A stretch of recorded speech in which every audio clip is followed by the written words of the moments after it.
वास बघ किती छान आला. श्री गुरुदेव दत्त.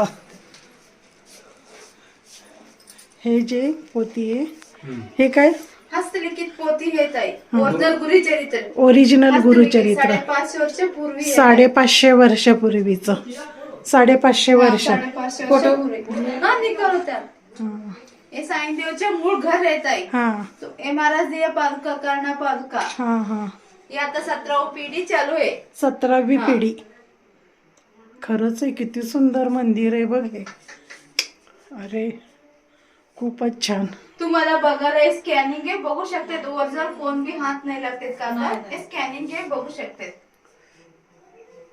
हे जी पोती आहे गुरुचरित्राची हे 550 वर्षापूर्वीची ओरिजिनल हे गुरुचरित्र. जिथं ही 17वी पिढी. खूपच सुंदर. मार्गशीर्ष महिना. गुरुदेव दत्त, गुरुदेव दत्त.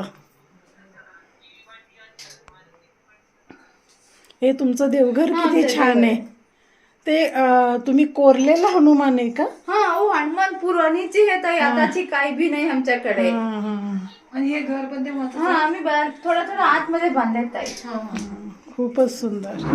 आणि हे काय आहे म्हणले? ओरिजिनल पादुका. महाराज या पादुका 4 शिष्यां 4 फूल दिया था. परम शिष्य मुळे एक पादुका दिया है महाराज. हो का?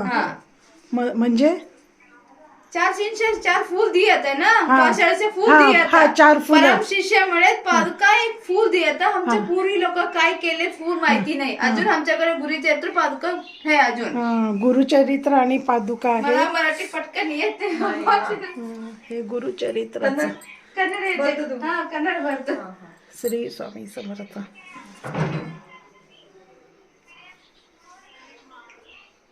खूप छान. आज आमचं सार्थक झालं की आम्ही जिथं गुरुचरित्र लिहिलंय त्या ठिकाणी आलोय. खूपच मस्त.